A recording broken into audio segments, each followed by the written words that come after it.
Nos arquivos de uma empresa holandesa especializada em vesting, foi preservada uma anotação interessante feita no diário de bordo do almirante Jacob Havin, datada de 5 de abril de mil e poucos anos após o início da nossa era. Naquele dia memorável, coincidente com a Páscoa, seus 3 navios, avançando com confiança através do azul infinito do Oceano Pacífico, de repente avistaram um pequeno ponto de terra quase imperceptível. Este minúsculo ponto isolado de ilha revelou-se uma terra que não existia em qualquer mapa da época. O almirante deu-lhe o nome de Paz, ou, como veio a ser chamado posteriormente, Ilha de Páscoa. Mas o que ele e sua equipe cansada, que havia percorrido uma longa e exaustiva jornada, viram na costa daquela ilha, contradizia completamente todas as noções lógicas e a experiência dos navegantes. A ilha apresentava um cenário quase sem vida, uma paisagem vulcânica coberta por relva queimada e arbustos baixos e dispersos. Não havia uma única árvore alta que pudesse servir de material para a construção de mastros ou tábuas para barcos, nem mesmo um tronco resistente para construções.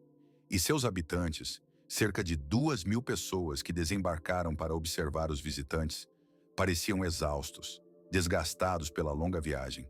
Seus corpos estavam cobertos de tatuagens, e as únicas embarcações disponíveis eram frágeis canoas, pequenos barcos feitos de tábuas finas, incapazes de suportar até uma viagem curta até a ilha habitada mais próxima, situada a milhares de quilômetros de distância. E ainda assim, apesar dessas condições severas, por toda essa paisagem quase abandonada, estavam dispostas incríveis estátuas. Imensos monumentos de pedra, alguns atingindo a altura de uma casa de 4 andares, pesando dezenas de toneladas, com enormes capacetes de pedra, pesados capacetes de pedra de várias toneladas. Essas estátuas estavam apoiadas em plataformas de pedra maciça, voltadas para o interior da ilha, como se observando-a. Seus rostos alongados, com olhos profundamente embutidos, guardavam o silêncio dos séculos. Toda essa cena era uma combinação de mistério e admiração. Antes de passar à parte principal da narrativa, gostaria de pedir sua atenção por um momento. Seu apoio é a contribuição mais valiosa. Agradecemos pela atenção. Jacob Havin ficou impressionado com o que viu. Em seu diário, anotou com perplexidade: "Não conseguimos entender como essas pessoas, sem cordas resistentes, sem madeira de construção ou qualquer tipo de máquina, conseguiram erguer tais estátuas que atingem 30 pés de altura." Essa questão, levantada pelo navegador holandês há 300 anos, tornou-se o ponto de partida de um dos mistérios mais enigmáticos e resistentes da história da humanidade. Durante muito tempo, pensamos ter encontrado uma resposta. Criamos uma teoria conveniente, simples e instrutiva sobre a vida em sociedade, que, cegada pela rivalidade entre clãs e pelo fervor religioso, acabou levando à autodestruição. Esta história conta como os habitantes da ilha derrubaram a última floresta para construir e transportar sua última estátua, após o que sua civilização entrou em colapso na voragem da fome e do canibalismo. É uma parábola bonita e trágica que se encaixa de forma tão natural na trama de nossos medos modernos. Mas e se tudo isso for uma mentira? E se a verdadeira história da Ilha de Páscoa for muito mais complexa, tecnológica e terrível do que parece à primeira vista? As últimas descobertas científicas, feitas com o auxílio de georádios, análises acústicas e métodos de sequenciamento genético, não apenas questionam a antiga teoria, elas a destroem completamente. Nos escombros dessa antiga lenda, surge uma nova e assustadora imagem. Uma imagem onde as estátuas não são apenas monumentos aos antepassados, mas sim fortalezas ou castelos feitos de escavações e túneis. E toda a ilha não é uma tumba de alguém que desapareceu há muito tempo. Antes de mergulhar nas misteriosas e sombrias profundezas dos subterrâneos, é importante compreender completamente a escala do gênio humano que se manifesta na superfície da Terra, na criação dessas incríveis estátuas. A grandiosidade e a precisão com que os moais foram esculpidos são por si só um fenômeno extraordinário, que desafia nossas concepções habituais sobre sociedades antigas consideradas primitivas. Vamos, pelo menos por um instante, esquecer as lendas, teorias da conspiração e mitos, e nos concentrar em um fato simples e inquestionável: na Pedra Fria. Quase todos os 777 moais, conhecidos até hoje, foram feitos a partir do mesmo local único. Esse lugar é a caldeira interna e externa do vulcão Rano Haraku. Pode-se dizer que não é apenas uma montanha, mas uma verdadeira fábrica dos deuses, uma usina de produção de ídolos que funcionou sem parar por muitos séculos. O material com que essas estátuas foram feitas é o tufo vulcânico, uma rocha densa e compactada, formada a partir de cinzas comprimidas. Em termos geológicos, é considerado relativamente macio, o que na época facilitava seu processamento. No entanto, a palavra relativamente aqui é muito importante. Esse material ainda era pedra, exigindo esforços incríveis, colossais, para moldá-lo na forma desejada. Os arqueólogos encontraram na base do vulcão milhares de machados de basalto, chamados toque. O basalto é uma rocha vulcânica muito dura e compacta, e foi justamente ela o único instrumento acessível capaz de cortar o tufo. Imagine esse processo. Uma equipe de pedreiros, suspensa por cordas, trabalhando em paredes verticais de uma pedreira. Eles usavam apenas ferramentas manuais de pedra, trabalhando horas, dias e até anos sob o sol escaldante. Lentamente, eles quebravam partículas minúsculas da rocha, milímetro por milímetro, libertando a figura que se escondia dentro da rocha. Não era uma tarefa apenas pesada e monótona.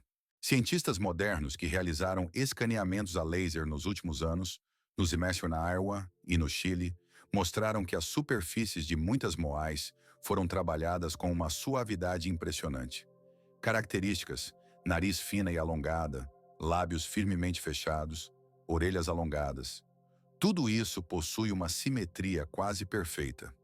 Isso revela não apenas a habilidade de cada pedreiro de pedra, mas também a existência de métodos padrão, talvez até moldes de madeira e sistemas complexos de medição.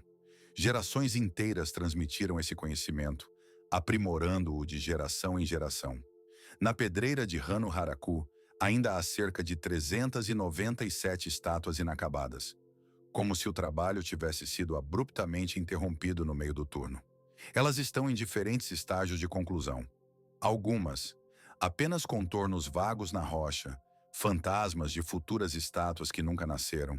Outras, totalmente esculpidas, polidas e prontas para transporte, mas permanecem presas à rocha-mãe por uma fina faixa na região das costas.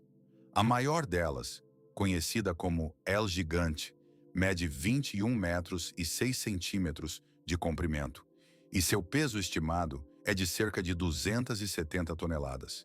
Ela repousa, como um leviatã adormecido, símbolo de ambições que, ao que parece, não conheciam limites terrestres.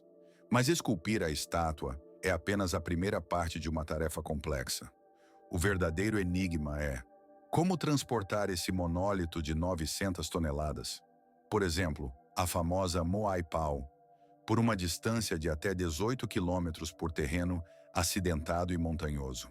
E, ao mesmo tempo, sem o uso de animais de carga e, como se pensava por muito tempo, sem árvores para fazer trenós ou rolos. E, no entanto, a história não termina aí. Descobertas arqueológicas indicam que sobre as cabeças de cerca de 100 estátuas foi colocada uma cobertura especial, os chamados puaco. Essas enormes estruturas cilíndricas, feitas de rocha vulcânica vermelha, conhecida como PMZA, chegavam a pesar até 12 toneladas cada uma. Elas eram extraídas de uma outra pedreira, na região onde se extraía essa rocha única, e de alguma forma, com métodos complexos, eram levantadas e instaladas sobre as cabeças de ídolos já existentes. Essa tarefa apresentava uma dificuldade tão grande quanto a própria criação das estátuas.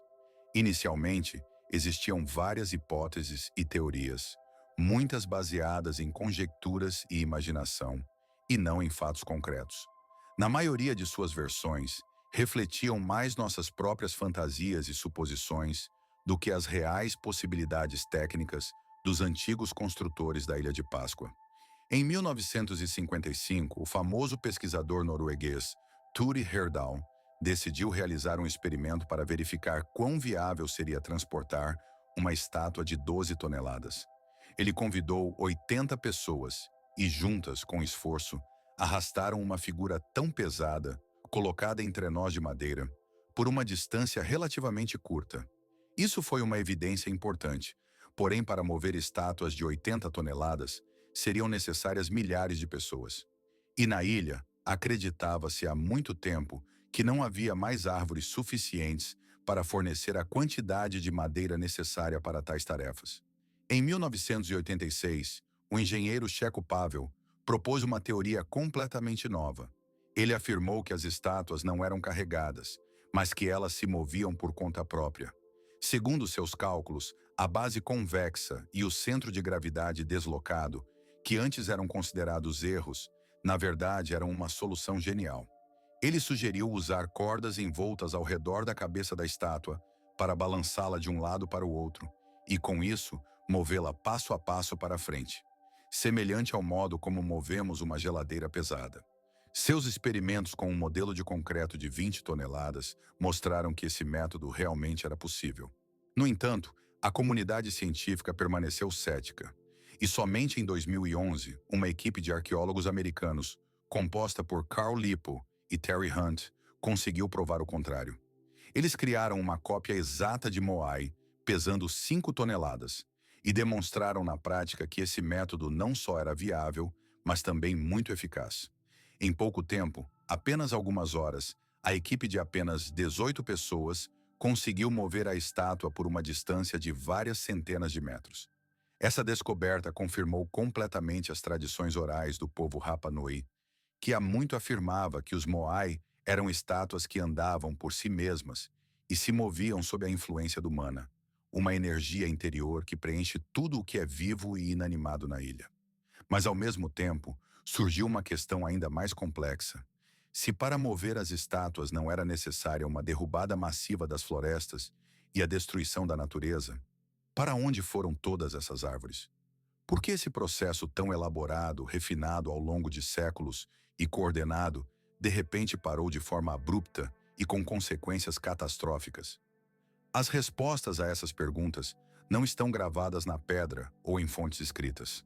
Elas estão inscritas no sangue e na cinza, em confrontos e batalhas sangrentas. Para entender por que a fábrica de deuses, assim chamavam os antigos mestres que criaram essas estátuas, parou de repente. É preciso recorrer aos únicos testemunhos sobreviventes daquela época, as tradições orais do povo Rapa Nui. Durante muitos anos, a ciência considerou esses relatos como simples folclore, mitos ingênuos criados para explicar eventos passados incompreendidos. Mas as últimas descobertas arqueológicas e estudos forçam a reconsiderar essas lendas. Agora podemos vê-las não apenas como contos, mas como crônicas antigas que refletem eventos reais. São as únicas evidências sobreviventes de uma guerra civil brutal que rasgou a ilha em partes e mudou seu destino para sempre. Na tradição oral do povo Rapa Nui, as lendas e tradições narram que esses seres antigos, chamados pelos primeiros construtores de Moai, foram os responsáveis pelo início da grande construção na ilha. Segundo esses antigos relatos, eles possuíam uma conexão especial com a força mística do mana, uma energia invisível, mas poderosa, que permeia todo o universo. Essa energia, segundo as tradições, poderia ser concentrada e controlada por meio de rituais especiais, bem como de objetos sagrados criados para esse propósito. Acredita-se que esses objetos sejam os responsáveis pela construção das grandes estruturas de pedra, que permaneceram por séculos como símbolos de poder e mistério. Segundo a lenda, os de orelha curta surgiram na ilha muito posteriormente. Sua chegada está relacionada ao fato de terem sido colocados em uma posição subjugada, tornando-se força de trabalho para os primeiros construtores. Esses de orelha curta, sendo essencialmente escravos ou membros de uma casta inferior, realizavam trabalhos pesados, erguendo monumentos e memoriais grandiosos. Durante muitos séculos, existiu uma rígida hierarquia. O poder supremo pertencia aos antepassados primitivos, aqueles que tinham ligação com a mana. e os estratos inferiores, incluindo os de orelha curta, trabalhavam para eles. Aos poucos, essa estrutura social se consolidou e seu cumprimento passou a ser uma regra. No entanto, com o tempo, as tensões na sociedade aumentaram. Cansados do trabalho constante e da opressão injusta, os de orelha curta começaram a manifestar descontentamento. Finalmente, esse descontentamento explodiu em uma revolta aberta. Segundo a lenda, uma guerra de grande escala irrompeu, atravessando toda a história da ilha e deixando uma marca profunda na memória do povo. Relata-se que essa batalha foi tão brutal e dramática que até na literatura e na arte tentaram transmitir toda a sua horrorosa intensidade. Os últimos guerreiros de orelha longa, aqueles que permaneceram fiéis aos antigos deuses e cultos, ficaram na parte oeste da ilha. Seu refúgio foi uma península chamada Poike, um local estreito e protegido na parte leste da ilha. Lá, ao longo de um longo e profundo fosso defensivo, conhecido como Ipo, ocorreu a batalha final. Foi um combate decisivo que determinou o destino de toda uma era.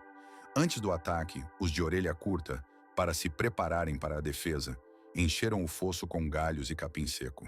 Sabiam que os inimigos poderiam tentar atacá-los na escuridão, e fizeram tudo para dificultar sua tarefa. Quando os de orelha longa avançaram, os de orelha curta incendiaram o fosso, transformando-o em uma parede de fogo ardente. A ideia era impedir o inimigo e destruir suas forças. Como resultado, o fogo consumiu tudo ao redor, transformando o campo de batalha em um inferno de chamas.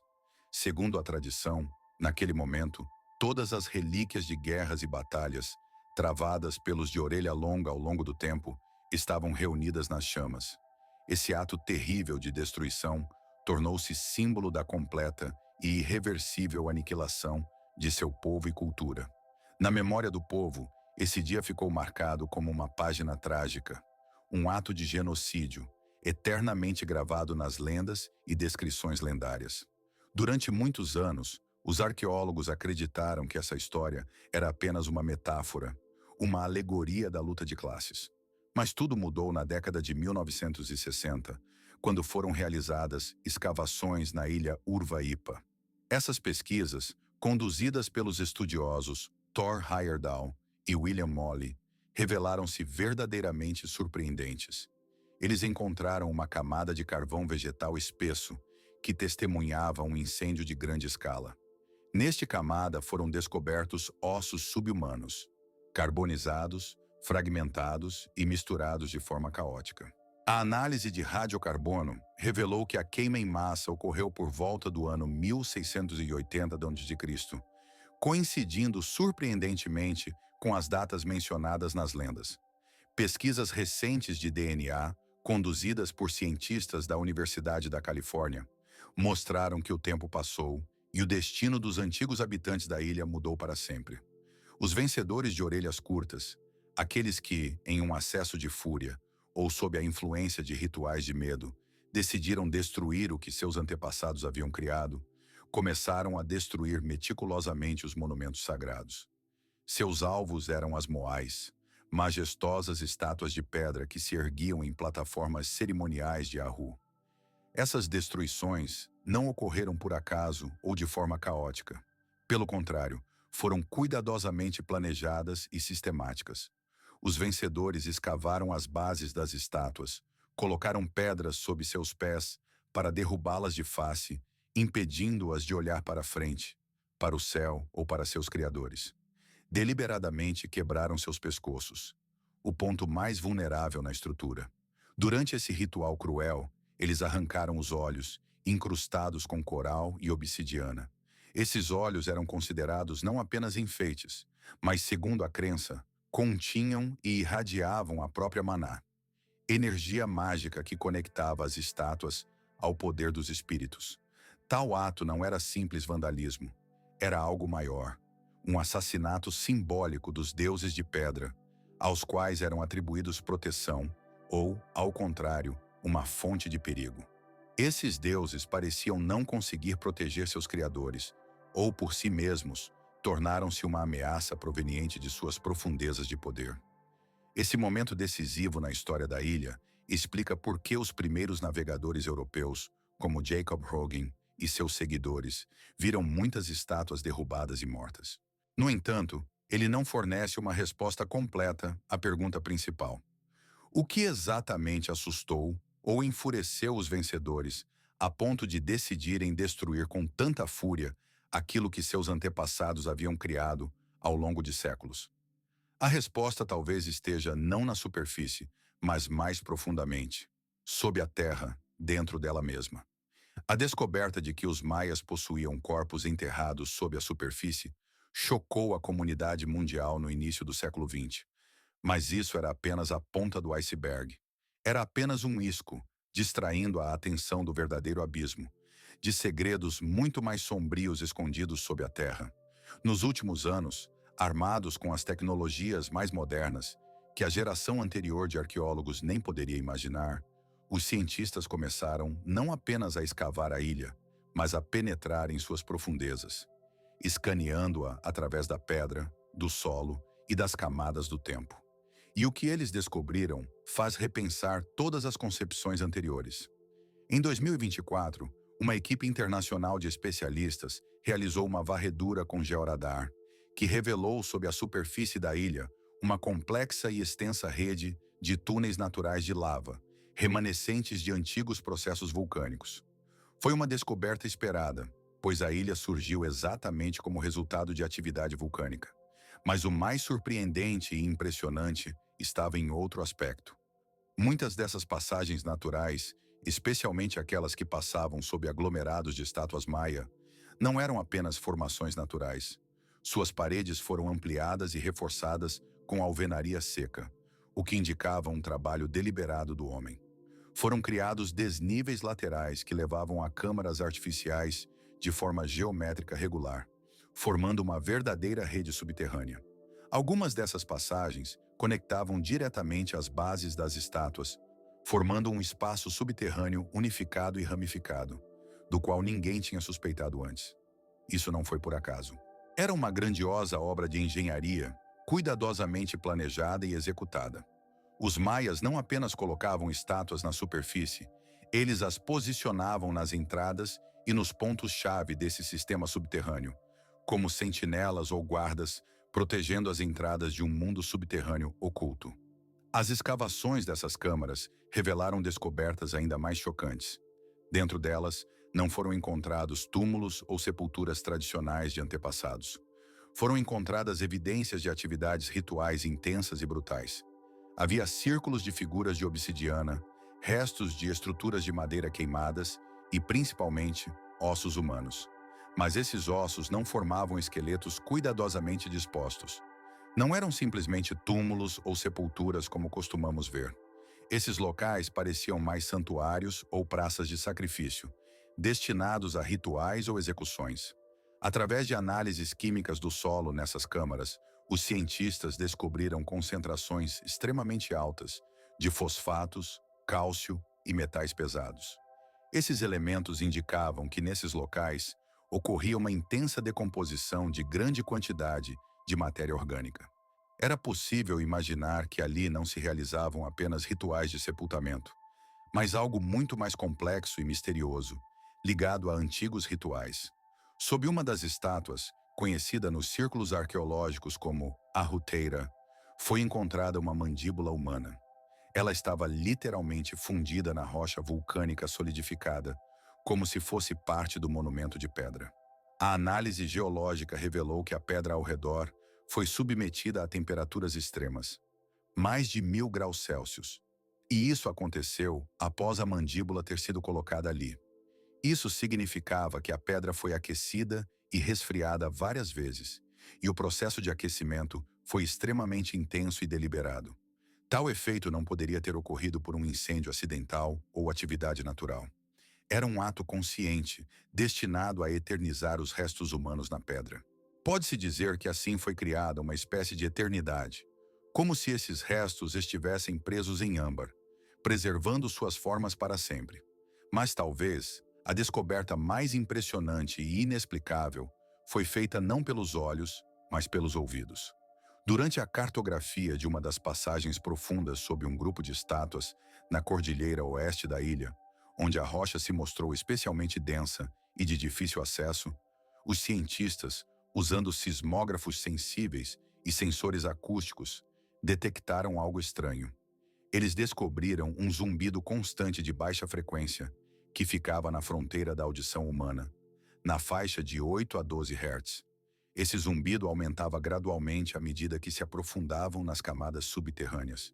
E o mais surpreendente, ele não era mecânico, não se assemelhava ao ruído de mecanismos em movimento ou às ondas sísmicas terrestres. Não correspondia a nenhum fenômeno natural ou geológico conhecido.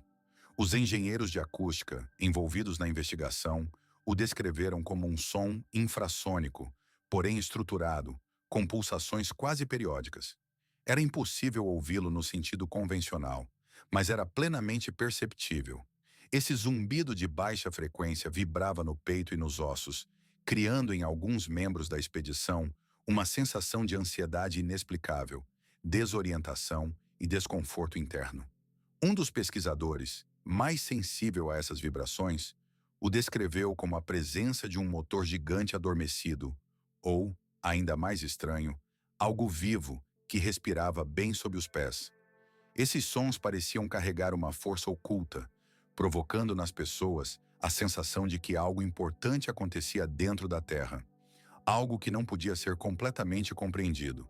Além disso, surpreendiam as propriedades acústicas das próprias câmaras e túneis. Dentro delas, quase não havia eco, como se as paredes absorvessem qualquer som, como se fossem rochas porosas capazes de silenciar qualquer ruído. Passos ou sons de objetos em movimento não reverberavam nas paredes, ficando presos na opressiva quietude, que parecia quase tangível. O único som que rompia essa escuridão era aquele zumbido inexplicável, que se infiltrava por toda parte e parecia fazer parte do próprio lugar. Ao recorrer às lendas antigas, começamos a enxergar nelas não apenas contos, mas mensagens ocultas.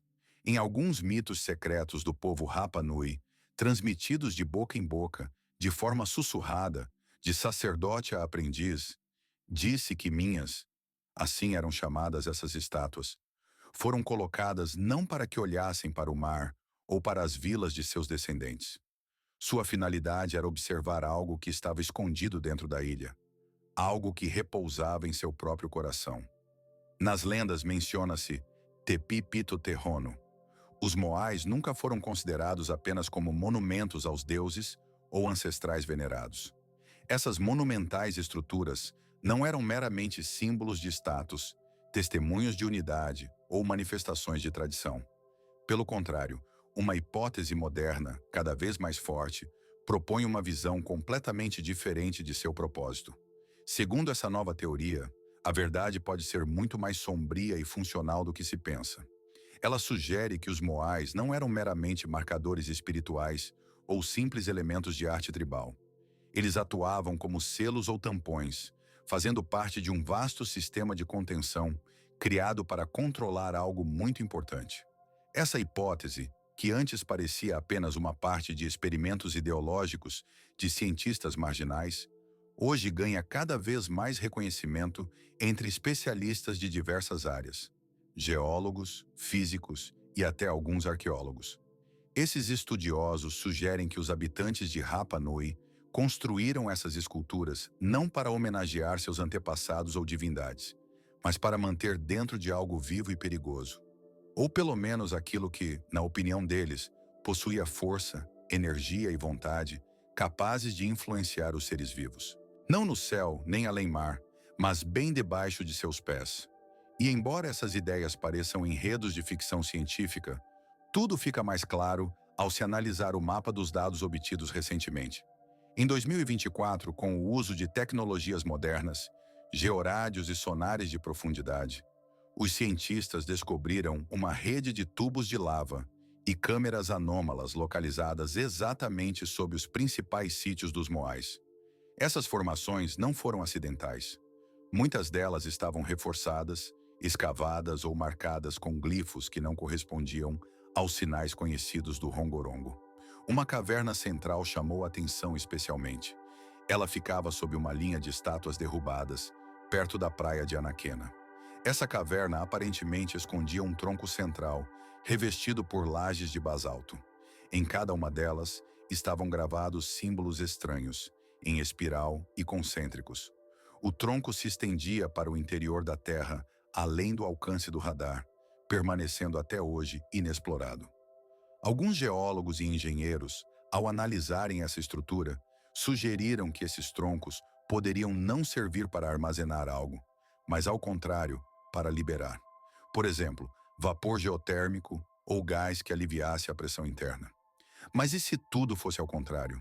E se essas construções não fossem feitas para reter energia ou substâncias perigosas, mas, ao contrário, para aprisionar dentro de si algo antigo, extremamente perigoso e imprevisível? Se essa hipótese for verdadeira, pode-se imaginar que os moais estavam estrategicamente posicionados como tampas em um enorme recipiente. Eles atuavam como guardiões de pedra, colocados nos locais onde a fronteira entre superfície e profundidade era especialmente frágil ou importante. Nesse contexto, começam a fazer sentido as estranhas anomalias magnéticas, o zumbido infrassônico, os microterremotos locais registrados exatamente nessas áreas. Tudo isso adquire um significado especial se interpretado à luz da ideia de que as estátuas não eram meros ídolos. Elas faziam parte de um sistema tecnológico ou, mais precisamente, sagrado tecnológico de contenção. Quando os habitantes de Rapa Nui perceberam que o sistema começava a falhar, o zumbido ficava mais alto, a terra sob seus pés tremia cada vez mais forte. Ficaram assustados. Então, recorreram a um dos meios mais poderosos conhecidos pelo homem, os sacrifícios. Eles sacrificaram sangue e fogo na esperança de fortalecer os selos que se enfraqueciam. Mas isso também não ajudou. Então, eles abandonaram completamente o sistema, enterrando-o no silêncio, na esperança de que ninguém ousasse cavar fundo demais. As consequências dessa hipótese mudam radicalmente a percepção da história da Ilha de Páscoa. Ela transforma a narrativa habitual em algo mais primitivo, mais misterioso. Em vez de uma história instrutiva sobre negligência ecológica, diante de nós se revela um quadro complexo de luta contra forças antigas. A história de sobrevivência nesta ilha enigmática é um relato da última e desesperada batalha para preservar seu legado e seu mundo. Esta ilha não era um lugar de paz ou de harmonia, como às vezes se pensa. Ela era, na verdade, um campo de confrontos ferozes, onde cada estátua de pedra e cada monumento faziam parte de um sistema de defesa elaborado, uma espécie de linha de frente na luta pela sobrevivência. Essas figuras de pedra, os moais, não eram meramente decorações. Elas simbolizavam força, fé e esperança do povo que as criou. Mas hoje, essas estátuas são testemunhos de uma luta que terminou tragicamente. Um dos pesquisadores que participou da última expedição preferiu permanecer anônimo, e suas palavras soaram muito precisas e comoventes. Ele disse que, quanto mais cavavam, quanto mais estudavam as camadas subterrâneas e as estruturas ocultas, mais claro ficava que a ameaça que vinha debaixo da ilha não era apenas simbólica. Ela era bastante real e literalmente avassaladora. Em suas palavras, soou uma preocupação. Algo na estrutura geológica daquele lugar não estava certo. Tudo indicava fenômenos incomuns, assinaturas térmicas, vibrações oscilantes e até impulsos de pressão que não podiam ser explicados por processos geológicos normais. Tudo isso indicava que havia uma atividade subterrânea, de natureza anormal. Essa atividade poderia estar relacionada a uma força anômala, geofísica ou de outro tipo, que ainda pulsava dentro da ilha. O mais assustador que as escavações arqueológicas revelaram foi que algumas das estátuas, que antes se erguiam orgulhosas e imponentes, de repente desabaram. Essas figuras foram criadas com tanta precisão e força que foram projetadas para permanecer de pé por séculos. Elas não foram feitas para tombar, mas agora muitas delas estavam no chão, quebradas e destruídas, especialmente suas pescoças, quebradas sob o peso da queda, e a estrutura desses gigantes de pedra se deteriorava. Quando estátuas assim, parte de um sistema destinado a conter ou proteger, falham, surge a questão: o que acontecerá se elas se tornarem muitas, se começarem a quebrar todas? O que acontecerá quando nós, humanos, com nossa curiosidade e tecnologia, perturbarmos aquilo que foi criado para conter e proteger? O silêncio desta ilha, sua quietude, pode não ser uma paz tranquila, mas um silêncio inquietante, escondendo algo perigoso. Talvez ela tenha aprendido a respiração, esperando que alguém ouse perturbar sua paz. Ao longo dos séculos, os maias ergueram essas gigantescas estátuas de pedra vulcânica. Elas eram esculpidas de uma rocha densa, transportadas ou levadas por toda a ilha para serem colocadas em plataformas de pedra maciça. Algumas dessas plataformas eram tão grandes que seu peso ultrapassava 80 toneladas. A criação de tais monumentos não era por acaso. Era uma expressão de uma obsessão nacional, de um dever sagrado que unia todo o povo e sua cultura. Essas estátuas simbolizavam força, conexão espiritual e unidade do povo. Elas eram um centro de rituais religiosos e culturais, parte da ordem sagrada. Mas, de repente, tudo parou. Tudo o que era a razão de ser de toda uma vida desapareceu em um instante. Não houve declínio gradual ou desaparecimento lento. Simplesmente, um silêncio tomou conta, durando séculos. Os arqueólogos conheciam bem as estátuas inacabadas que permaneciam na pedreira de Hanu-Haraku. Algumas estavam parcialmente esculpidas na pedra, como se os trabalhadores tivessem parado de repente, deixando o trabalho incompleto. Outras estavam totalmente formadas, mas nunca foram transportadas para o local de instalação. Próximo a essas estátuas, encontraram ferramentas, cinzéis, martelos de pedra e fibras de corda. Tudo abandonado, como se os operários tivessem ido embora na última hora, sem terminar o que começara. Essas descobertas levavam à ideia de uma parada repentina nos trabalhos, de algo que interrompeu o curso normal dos acontecimentos. Durante muitos anos, acreditou-se que algumas das evidências mais impressionantes e perturbadoras vêm justamente da arte rupestre, criada em períodos mais tardios da história dessa ilha misteriosa. Essas imagens foram rapidamente gravadas nas paredes de cavernas espalhadas por toda a ilha, como uma última tentativa de registrar algo importante e inevitável. Diferentemente dos petroglifos mais antigos, que se destacavam por sua pureza, rigor e frequentemente tinham um significado simbólico ou cerimonial, as imagens modernas parecem loucas, caóticas e às vezes assustadoras. Nelas podem-se ver olhos bem abertos de figuras com bocas abertas, criando uma sensação de horror e desespero. Entre os desenhos, aparecem espirais e círculos concêntricos, partindo de vazios centrais, como símbolos de energia ou forças que emanam das profundezas. Também se nota figuras humanas sem membros, cercadas por linhas serrilhadas, que alguns pesquisadores interpretam como fogo ou ondas de energia, como reflexo de um caos interior ou de convulsões espirituais. Em uma das cavernas recentemente descobertas, encontrada no século XXI, há uma imagem única, uma escultura na parede que retrata os maias se partindo ao meio. Dessa rachadura, surge uma criatura amorfa, indescritível, criando a sensação de que a realidade naquele momento está difusa, desaparecendo na névoa. Para o povo Rapa Nui, que vivia na ilha, ocorreram mudanças muito profundas. Os moais, que antes serviam de proteção, ligação com os antepassados e canais da maná divina, de repente perderam seu poder. Algo mudou na energia deles. As estátuas, outrora veneradas e protegidas com respeito, agora despertavam medo e inquietação. Surgiu a questão: seria isso resultado de uma crise espiritual, de uma ruptura psicológica de todo o povo, ou fatores mais materiais, catástrofes ambientais ou anomalias geológicas, que alteraram drasticamente a aparência da ilha e seu equilíbrio energético? É evidente que as pessoas começaram a ver em Moai algo diferente. Não mais protetores, mas uma ameaça que poderia prejudicá-las ou até destruí-las. Esse medo deixou feridas profundas e dolorosas na ilha.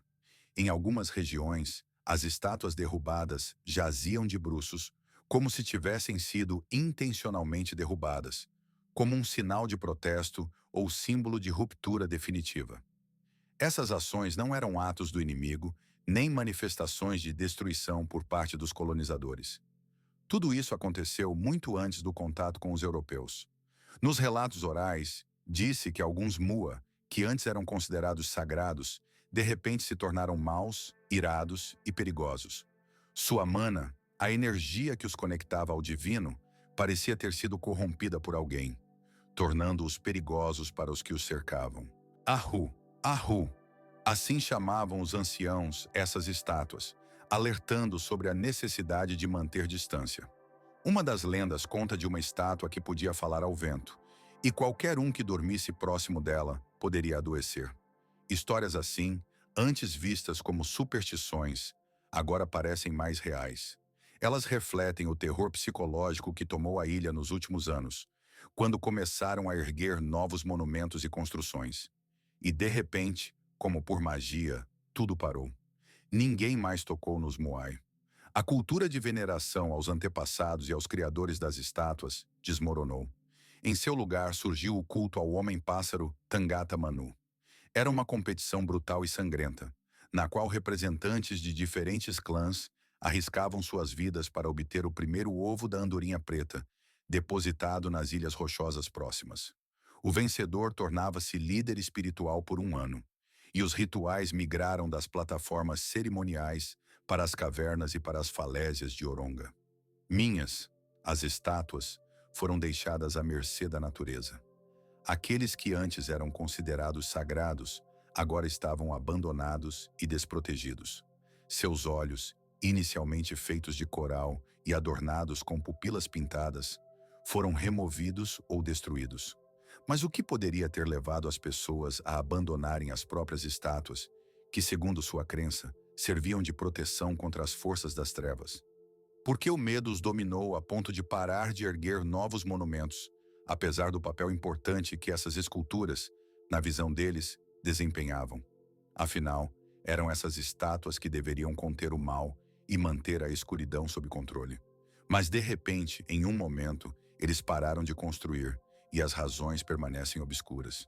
E se pensarmos mais profundamente, surge a questão: como após tudo isso, ainda podemos afirmar que na história não há segredos e enigmas que aguardam seu momento? Será que nós, humanos, com nosso orgulho e autoconfiança, não corremos o risco de um dia nos deparar com uma situação em que nos encontremos presos numa armadilha que erroneamente confundimos com um lugar sagrado ou um templo?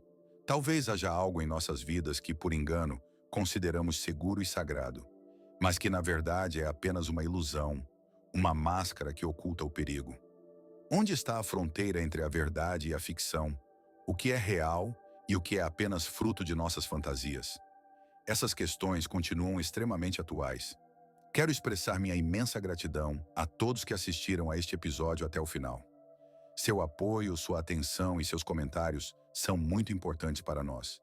Não deixem de prestar atenção aos detalhes importantes e de ficar por dentro dos últimos acontecimentos, pois só assim é possível compreender o verdadeiro significado do que está acontecendo.